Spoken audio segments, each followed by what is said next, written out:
تاہم کوئی 10-12 منٹ انتظار کے باوجود میں کوئی بھی ایسی مشکوک گاڑی یا موٹر سائیکل نہ تاڑ سکا۔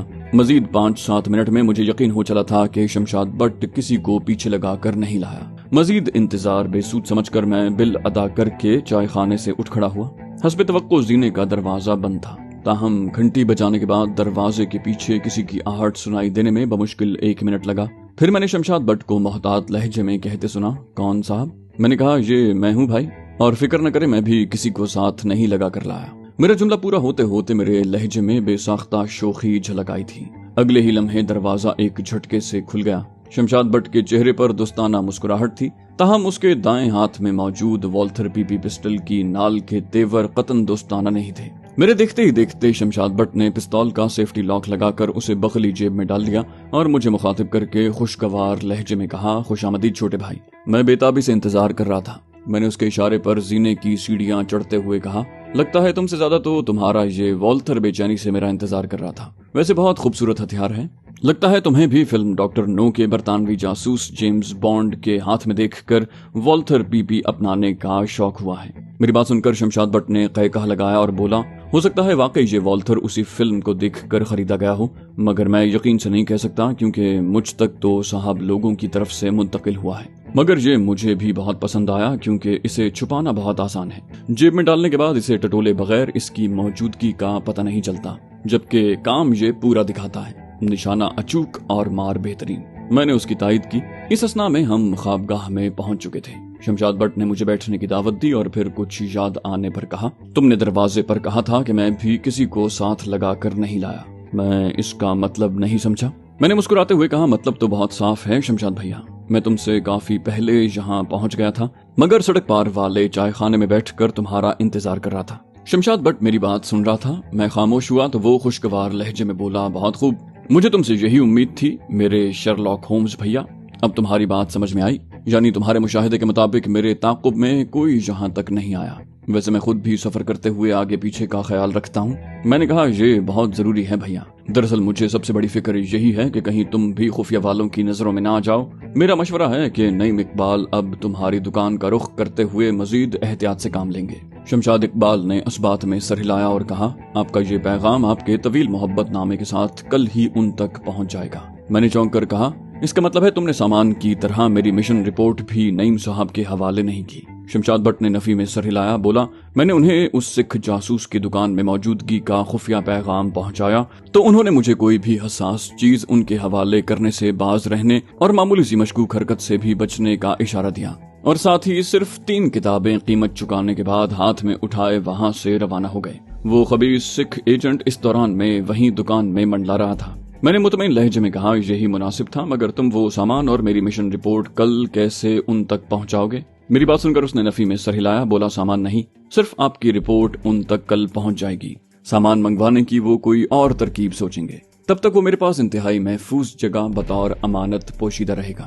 میں نے کہا، ٹھیک ہے، مگر تم نے بتایا نہیں کہ میری مشن رپورٹ کل کیسے نعیم صاحب تک پہنچے گی؟ شمشاد بٹ مسکرایا، بولا، جب سے خفیہ والوں کی طرف سے نگرانی سخت ہوئی ہے، ہماری ان کے ساتھ آنکھ مچولی مسلسل جاری رہتی ہے۔ ہم کوشش کرتے ہیں کہ کسی نہ کسی نگرانی کرنے والے ایجنٹوں کو پہچان لیں اور پھر ان کی کسی غفلت کا فائدہ اٹھا کر کام دکھا دیں۔ یوں سمجھ لو کہ نعیم صاحب اور ان کے ساتھیوں کی زیادہ تر توانائی خفیہ کے ایجنٹوں کی سوچ سے ایک قدم آگے رہنے پر مرکوز رہتی ہے۔ مثلا جب وہ مطمئن ہو جاتے ہیں کہ پاکستانی ہائی کمیشن کو ڈاک پہنچانے والا ڈاکیا ان دونوں خفیہ کا ایجنٹ نہیں ہے تو اسے کسی چکر میں الجھا کر اس ڈاک کے تھیلے میں اپنی کوئی ضروری چیز منگوا لیتے ہیں جس کی خفیہ والے پہلے ہی اچھی طرح چھان پھٹک کر چکے ہوں۔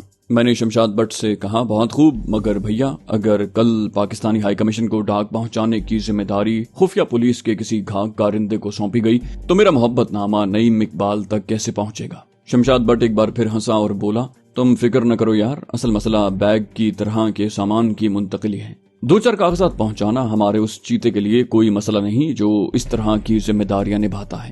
ہو سکتا ہے کل صبح ہمارے ہائی کمیشن کو سپلائی ہونے والوں کے اخباروں کے بنڈل کے ذریعے وہ کام دکھا ڈالے یا وہ اس سے بھی بہتر کوئی راستہ تلاش کر لے۔ میں نے اس کی طرف سے فراہم کردہ نئی اطلاع میں دلچسپی لیتے ہوئے کہا، یہ بھائی تو واقعی چیتا لگ رہا ہے، آپ کی ملاقات ہوئی ہے اس سے؟ میرا سوال سن کر شمشاد بٹ مسکرایا، ایک بار نہیں پورے 4 بار ملا ہوں اس سے۔ لیکن اس ملنے کو ملاقات کہنا مشکل ہے، یعنی وہ ایک بار بھی اپنی اصل شکل میں مجھ سے نہیں ملا۔ پہلی بار ملاقات اس وقت ہوئی جب وہ فقیر کے روپ میں بھیک مانگنے میری بک شاپ پر آیا اور یہ پستول اور 50 گولیوں والا ڈبہ میرے حوالے کر کے رفو چکر ہو گیا۔ پھر ایک روز جب میں ورک شاپ پر اپنی گاڑی کی سروس ہونے کا انتظار کر رہا تھا تو ایک پروفیسر صاحب بھی اپنی گاڑی لیے وہاں پہنچ گئے اور نہایت تفصیل سے نعیم اقبال کی ہدایات مجھ تک پہنچائیں اور پھر غائب ہو گیا۔ شمشاد بٹ نے ٹھہر کر میرے تاثرات کا جائزہ لیا اور میری گہری دلچسپی کا ادراک کر کے بات آگے بڑھائی۔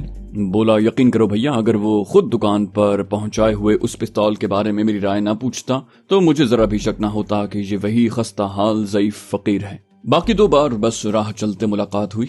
پہلی بار اس نے نعیم صاحب کا پیغام پہنچایا، جبکہ چوتھی ملاقات میں اس نے مجھے تم سے ملنے کا مقام، تمہاری شناخت اور دیگر مختصر تفصیلات اور لاہ عمل بتایا تھا۔ میں نے اس کی بات سن کر کہا، مجھے تو وہ چیتا نہیں کوئی چھلاوا لگ رہا ہے شمشاد بھیا۔ مجھے معلوم ہے کہ یہ آسان نہیں، مگر میرے دل میں اس سے ملنے کا شدید اشتیاق پیدا ہو گیا ہے۔ شمشاد بٹ نے مسکراتے ہوئے کہا، مجھے یقین ہے اس کی بھی یہی کیفیت ہے۔ وہ جس اپنائیت بلکہ فخر کے ساتھ تمہارے بارے میں بتا رہا تھا، اس سے مجھے اندازہ لگانے میں مشکل پیش نہیں آئی کہ تم اس کے دل میں خاصا بلند مقام رکھتے ہو۔ عین ممکن ہے وہ کسی بھی دن، کسی بھی جگہ، کسی منفرد بہروپ میں تم سے ٹکرا جائے۔ میں نے تائید میں سر ہلا کر کہا، میرا خیال ہے یہ چیتا جاسوسی کی عام مہمات کے لیے استعمال نہیں کیا جاتا، بلکہ اسے صرف خاص الخاص اور مختصر مدتی فرائض سونپے جاتے ہوں گے تاکہ اس کا خفیہ والوں کی نظروں میں آنے کا خطرہ کم سے کم ہو۔ شمشاد بٹ نے مجھ سے اتفاق کیا۔ اس رات ہم دیر تک باتیں کرتے رہے۔ میں نے اسے اپنے بارے میں کافی کچھ بتایا اور کافی کچھ چھپایا۔ میرا اندازہ تھا کہ اس نے بھی یہی کچھ کیا ہوگا۔ مثلا اس نے کسی بھی مرد کی زندگی کے اہم ترین رشتوں یعنی بیوی اور بچوں کے بارے میں کچھ نہیں بتایا۔ ہماری سب سے زیادہ تفصیلی گفتگو بھیس بدلنے کی ٹیکنیکس کے حوالے سے ہوئی۔ وہ اپنے چیتے کی مہارت سے بہت متاثر تھا۔ میں نے اسے اسلم علی شہید کی جادوگری اور اس سے سیکھی ہوئی ٹیکنیک کے بارے میں بتایا۔ میں نے اس کی فرمائش پر اس حوالے سے اپنے پاس موجود حربے بساط بھر حد تک اسے سکھانے کا وعدہ کیا اور اسے اگلے روز بازار کی الگ الگ دکانوں سے کچھ اشیاء لانے کی ہدایات کی۔ صبح ناشتے کے بعد اس نے مجھ سے میرا پروگرام پوچھا۔ میں نے اسے بتایا کہ میں آج کا دن گھر میں ہی گزارنے کا ارادہ رکھتا ہوں۔ اگر کہیں کچھ دیر کے لیے گیا بھی تو یہیں واپس آ جاؤں گا۔ اس کے جانے کے بعد میں نے ایک بار پھر بستر سنبھالا، مگر کچھ ہی دیر میں بیزار ہو گیا۔ دونوں کمروں کا جائزہ لینے پر بالآخر کشمیر کی تاریخ پر منشی محمد دین فوق کی ضخیم کتاب تاریخ اقوام کشمیر میرے ہاتھ لگ گئی۔ قدیم طرز تحریر کے باوجود مجھے وہ کتاب بہت دلچسپ لگی اور میں اس کے مطالعے میں مصروف ہو گیا۔ دوپہر گزرنے پر بھوک نہ ستاتی تو میں شاید مطالعے میں ہی ڈوبا رہتا۔ میں کتاب الٹی رکھ کر باورچی خانے میں چلا گیا۔ رات کا اچھا خاصا کھانا بچا ہوا تھا۔ میں نے اسے گرم کر کے کھا لیا اور واپس اپنے بستر پر آ گیا۔ میں نے ایک بار کتاب پر توجہ پوری طرح مرکوز بھی نہیں کی تھی کہ اچانک فون کی گھنٹی بج اٹھی۔ سناٹے میں گھنٹی کی آواز اتنے زور سے گونجی کہ میں چونک گیا۔ میں نے جلدی سے آگے بڑھ کر ٹیلی فون کا ریسیور اٹھانے کے بارے میں سوچا، مگر پھر ٹھہر گیا۔ یہ فون کال یقیناً شمشاد بٹ کے لیے ہوگی۔ کیا مجھے یہ فون کال سننی چاہیے؟ مگر اس صورت میں دوسری طرف والا شخص میری یہاں موجودگی سے واقف ہو جائے گا۔ کیا یہ میرے یا شمشاد بٹ کے لیے مناسب ہوگا؟ مگر پھر مجھے خیال آیا کہ اس ٹیلی فون پر شمشاد بٹ کے لیے ذاتی یا کاروباری فون کال کی آمد کا امکان کم ہی ہے۔ اگر ایسا امکان ہوتا تو شمشاد بٹ مجھے پہلے ہی بتا چکا ہوتا۔ قدرے سوچ بچار کے بعد میں نے کم سے کم خطرات والی ایک ترکیب سوچ لی۔ اس دوران میں ٹیلی فون کی گھنٹی کئی بار بج چکی تھی۔ میں آگے بڑھا اور ٹیلی فون کا ریسیور اٹھا کر کان سے لگا لیا، تاہم میں نے زبان سے کچھ نہ کہا۔ تبھی دوسری طرف سے ایک بھاری باروب آواز سنائی دی۔ کوئی شستہ انگریزی میں کہہ رہا تھا، ہیلو، میں نیلسن آئزک بات کر رہا ہوں۔ کیا آپ مسٹر جیمز ینگ سے میری بات کروا سکتے ہیں؟ میں نے پہلے رانگ نمبر کہہ کر رابطہ ختم کرنا چاہا، مگر پھر خاموشی سے فون کا ریسیور کریڈل پر رکھ دیا۔ جانے کیوں مجھے یہ فون کافی پراسرار لگا۔ دلی بے شک بہت بڑا شہر ہے، مگر پھر بھی وہاں فون کال کرنے والوں کی اتنی ریل پیل نہیں تھی کہ رانگ نمبر مل جاتا۔ قدر توقف کے بعد میں نے ٹیلی فون کا ریسیور ایک بار پھر کان سے لگا لیا، تاہم میں نے اس بار بھی کچھ کہنے سے گریز کیا۔ تبھی مجھے دوسری طرف سے وہی آواز سنائی دی۔ اس بار بولنے والے کا لہجہ نمایاں طور پر شگفتہ تھا۔ بولا، مجھے پتا ہے یار، تم جیمز ینگ ہو اور اس وقت شمون بیرٹ کے فلیٹ پر ہو۔ فکر کی بات نہیں، ہماری گفتگو میں کوئی مداخلت نہیں کرے گا۔ یکلخت میرے ذہن میں جماکا سا ہوا اور ساری بات میری سمجھ میں آ گئی۔ ساتھ ہی مجھے اپنی کم فہمی پر جھلاہٹ ہوئی۔ میں نے اپنی احتیاط پسندی کے چکر میں دوسری طرف سے خفیہ الفاظ میں بتائی گئی باتوں پر غور کرنے کی خاطر خواہ کوشش نہیں کی تھی. حالانکہ نیلسن آئزک نام سے نہ صحیح جیمز ینگ کے نام سے پکارے جانے پر مجھے پہچان لینا چاہیے تھا. نون سے نیلسن آئزک یعنی نعیم اقبال اور جیمز ینگ یعنی جمال نوجوان. بلاخر انہیں شمشاد بٹ کے نام سے مشابہ عیسائی نام بھی لینا پڑا. میں نے جلدی سے انگریزی میں جواب دیا، جی ہاں آپ نے ٹھیک پہچانا، میں بالکل ٹھیک ہوں. دراصل میں فیصلہ نہیں کر پا رہا تھا. میرے لیے فون کال آنے کا امکان نہیں تھا اور میزبان کے لیے آنے والی فون کال سننا مجھے مناسب نہیں لگا. یہ بتائیے میری بھیجی ہوئی بزنس پروپوزل آپ کو مل گئی؟ میری بات سن کر نعیم اقبال نے قہقہہ لگایا اور مسرور لہجے میں کہا، مل بھی گئی اور میں نے بغور پڑھ بھی لی. مجھے آپ کے آئیڈیاز نے بہت متاثر کیا ہے. میں نے اپنے باس سے بھی اسے شیئر کر لیا ہے. ان کا کہنا ہے اس پروپوزل میں بہت سے ایسے معاملات ہیں جن پر تفصیل سے بات کرنے کے لیے ہمارا آپس میں جلد از جلد ملاقات کرنا ضروری ہے. خاص طور پر ناردرن الائیڈ کے چیئرمین کی انڈیا میں آمد کے موقع پر ڈیل میں ممکنہ رکاوٹوں کے بارے میں تمہارے آئیڈیاز فوری میٹنگ کا تقاضا کرتے ہیں، جن کی وجہ سے ان کا ٹرپ پہلے ہی 3 ہفتے کے لیے کینسل ہو گیا تھا. اس بار مجھے ان کی بات سمجھنے میں بالکل مشکل پیش نہ آئی. وہ چین کے وزیر اعظم چو این لائی کے دورہ بھارت کے دوران میں ان پر ہندو انتہا پسند تنظیم RSS کی طرف سے قاتلانہ حملے کی منصوبہ بندی کے بارے میں بات کر رہے تھے، جبکہ یہ اطلاع میرے لیے نئی نہیں تھی کہ چو این لائی کا دورہ بھارت ملتوی کر دیا گیا تھا. میں نے اپنے ذہن میں کوڈ ورڈز ترتیب دیتے ہوئے کہا، جو آپ کا حکم مسٹر آئزک. میٹنگ کا وقت اور جگہ طے کر کے مجھے اطلاع کر دیجیے گا. دوسری طرف سے کہا گیا، آپ فکر نہ کریں مسٹر ینگ، کل تک آپ کو ساری تفصیلات مل جائیں گی. میں نے کہا، بالکل ٹھیک مسٹر آئزک، میرے لیے کوئی اور حکم ہو تو وہ بھی بتا دیجیے. دوسری طرف سے کہا گیا، ہاں باس کی طرف سے شاباش پہنچانا ہے، کل والی پرفارمنس بہت اچھی تھی، آپ نے اپنی اسمارٹ پرفارمنس سے ایک اہم کلائنٹ خراب ہونے سے بچا لیا. میں نے اس سے میرا شکریہ باس تک پہنچانے کی فرمائش کی. تب انہوں نے کہا، باس اور میرا مشترکہ مشورہ یہ ہے کہ اگر آپ اپنے پچھلے ٹرپ والے ہوٹل میں دوبارہ قیام کریں تو بہتر ہوگا. وہاں سے سب منسٹریز تک رسائی آسان ہے اور آرڈر لینے میں آسانی ہوتی ہے، اور ویسے بھی اس جگہ آپ کو VIP ٹریٹمنٹ بھی تو ملتا ہے. اس آخری جملے میں مجھے دبی دبی سی شرارت محسوس ہوئی. میں بے اختیار جھینپ گیا. اس کا مطلب ہے اختر خان صاحب یا ان کے ساتھیوں کی طرف سے نعیم اقبال کو میرے بارے میں بریف کرتے ہوئے نرولا ہاؤس میں میری سرگرمیوں کے بارے میں کافی تفصیل سے آگاہ کر دیا گیا تھا، جس میں راگنی نرولا کی طرف سے مجھ پر خصوصی کرم فرمائی کا شاید خصوصی تذکرہ کیا گیا تھا. لہٰذا نعیم اقبال کی طرف سے مجھے دوبارہ راگنی میڈم کے سیکرٹری کی حیثیت سے ملازمت اختیار کرنے کا مشورہ دیا گیا. میں نے نعیم اقبال کو یقین دلایا کہ میں اس کے مشورے پر عمل کرنے کی ہر ممکن کوشش کروں گا. تاہم مجھے جان کی بازی لگا کر اکٹھے کیے گئے اثاثے کی جلد از جلد نعیم اقبال تک منتقلی کی بھی فکر تھی. لہٰذا میں نے سرسری سے لہجے میں پوچھا، میں نے لندن سے ایک کنسائنمنٹ منگوائی ہے، امید ہے وہ 2-4 دن میں آپ کو موصول ہو جائے گی.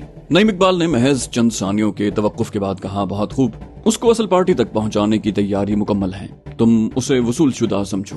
یہ سن کر میں نے اطمینان کا سانس لیا. 1-8 منٹ مزید باتیں کرنے کے بعد نعیم اقبال نے رابطہ منقطع کر دیا. مجھے لگا کہ میرے شانوں سے ایک بوجھ اتر گیا ہے. اب ایک طرح سے مجھے اپنے اگلے مشن کا بھی پتہ چل گیا تھا اور میں اپنے طور پر اس کے بارے میں سوچ و بچار اور مقدور بھر پیشگی تیاریاں کر سکتا تھا. نرولا ہاؤس میں ٹکنے کا ایک فائدہ یہ بھی تھا کہ راگنی نرولا کے سیکرٹری کی حیثیت سے مجھے ایک معتبر اور قابل تصدیق شناخت حاصل تھی. شمشاد بٹ کی واپسی میں ابھی کافی وقت تھا اور میرے پاس فی الحال کوئی مصروفیت نہیں تھی. ویسے بھی مجھے راگنی میڈم کے حضور روہت شیکھر کے روپ میں حاضری کے لیے میک اپ کی 1-8 اضافی چیز درکار تھی. لہٰذا میں نے سلیم پور کے بازاروں کا چکر لگانے کا فیصلہ کیا. میں اس دوران میں شمشاد بٹ کے ٹھکانے کے گرد و نواح کا بھی تفصیل سے جائزہ لینا چاہتا تھا تاکہ کسی ہنگامی صورتحال میں یہاں سے نکل بھاگنا پڑے تو مجھے مناسب راستوں کا بخوبی علم ہو. اپنا بریٹا لباس میں اڑستے ہوئے مجھے خیال آیا کہ میں نعیم اقبال سے اپنے لیے بھی والتھر PP پستول کی فرمائش کر دوں. بے شک اس کے میگزین میں گولیوں کی گنجائش میرے بریٹا 92 کے مقابلے میں لگ بھگ نصف یعنی 8 تھی اور میری رائے میں وہ ہلاکت خیزی میں بھی کم تھا، مگر اس کی ایک ہی خوبی اسے اس طرح کے گنجان آباد شہری علاقوں کے لیے موزوں ترین بناتی تھی کہ اسے لباس میں پوشیدہ رکھنا بہت آسان تھا. شمشاد بٹ کے ٹھکانے کا دروازہ مقفل کر کے میں تنگ گلی میں سڑک سے مخالف سمت میں چل پڑا. میں کچھ ہی دیر میں ایک قدرے تنگ سڑک پر پہنچ گیا جہاں موجود دردنوں آٹو ورک شاپس اور گراجوں کے سامنے کھڑی زیر مرمت گاڑیوں کی وجہ سے سڑک مزید تنگ ہو گئی تھی. میں وہاں سے دائیں طرف مڑا تو کچھ آگے جا کر ایک اور سڑک بائیں طرف جاتی نظر آئی جس میں آٹو ورک شاپس کی بجائے پرانی گاڑیوں، رکشوں اور موٹر سائیکلوں کی خرید و فروخت کرنے والی چھوٹی بڑی شو روم نما دکانیں قطار در قطار نظر آئیں.